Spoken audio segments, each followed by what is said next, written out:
Et puis la saison sèche à Parakou rime avec la chasse sans feu de végétation, connue sous le nom de Damara. Cette activité réunit plusieurs jeunes autour d'un Damansounon ou encore chef chasseur. Découvrons à travers ce magazine réalisé par Isaac Adjé l'organisation donc de cette chasse à la battue. Dans le Borgou, c'est la saison sèche et la végétation perd son aspect verdoyant. À cette période de l'année, la jeunesse s'adonne aux activités de chasse, désormais organisées que par le passé. En prélude au lancement de l'édition 2021, une prière est dite la veille afin que les jeunes soient à l'abri de tout danger. Nous implorons Allah de protéger tous les jeunes qui vont s'engager dans cette chasse aux gibiers. Que Dieu les protège contre tout malheur. Ils vont pour la chasse des gibiers et non pour se faire blesser. Que Dieu les protège contre tout mauvais bâton. Que Dieu les protège contre tout mauvais arme. Que Dieu les protège contre tout mauvais animal. Que Dieu les protège contre tous les serpents qui sont dans la brousse.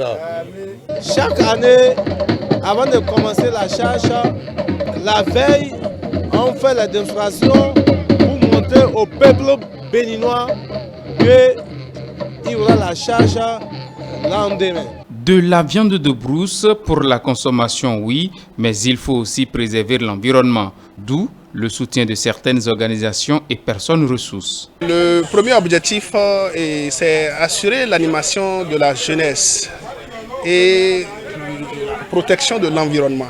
C'est pourquoi le mouvement Damansounon a essayé de participer en offrant des t-shirts, des casquettes et beaucoup d'autres choses et des moyens financiers qu'on va mettre à leur place pour le bon déroulement de cette activité. Au cours de cette partie de chasse, les tambours sont admis pour motiver les chasseurs et à la fois troubler la tranquillité de certains animaux qui sortent de leur cachette affolés. Mais ici, on attend le dernier rituel.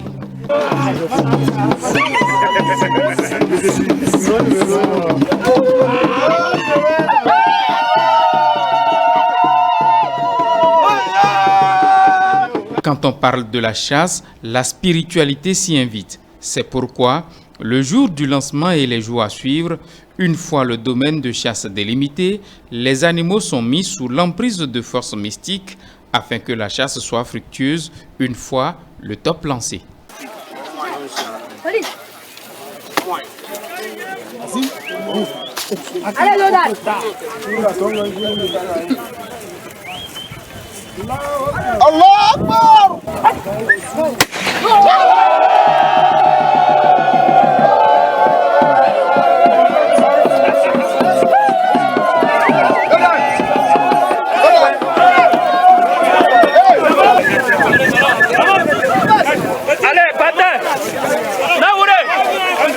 Au bout de quelques heures, perdrix, lièvres et autres petits rongeurs succombent aux coups de massue, hachettes et très souvent au croc des chiens de chasse dressés pour la circonstance. De côté où nous, on a passé, on n'a pas vu les animaux pour pouvoir tuer. Voilà pourquoi on est sorti les mains vides.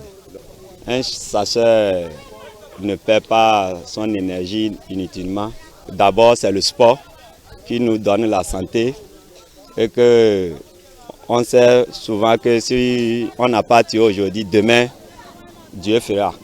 En fait, j'ai sauté avec deux perdrix, mais c'est avec les amis qu'on va rassembler et on va faire le point au roi. La toute première moisson est destinée aux autorités locales et religieuses. Le premier jour là, c'est pour la bénédiction, pour les autorités de Parakou, les imams, les autorités du quartier, les autorités de ville, etc., etc. En rentrant à la brousse, avant d'aller à la chasse, tous les chercheurs du Parakou et tout soit courant à ça. On a commencé ça là, ça dépasse 10 ans maintenant. Tout le monde se sacrifie pour ça, même nous les sécurités. Même si tu as tué combien de perdrix, combien de gibier, combien de lapins, on doit regrouper tout pour amener ça devant le roi. Arrivé à la maison devant le roi, Maintenant, c'est de là qu'on prend notre temps et on se regroupe. Maintenant, on dresse une liste, les noms des autorités, on classe ça sur une feuille. C'est par ça on commence pas à faire les cadeaux. Le premier jour, là, c'est insuffisant. On fait ça d'une manière jusqu'à une semaine comme ça. Mais c'est le premier jour qu'on prend tout. Par exemple, les gens qui ne viennent pas le premier jour, c'est ainsi de suite, on trouve chez eux un peu, prendre et amener. Et on continue notre chemin. La chasse à la battue ou damara, un fait devenu une tradition qui se perpétue depuis environ une décennie dans la cité des Kobourou.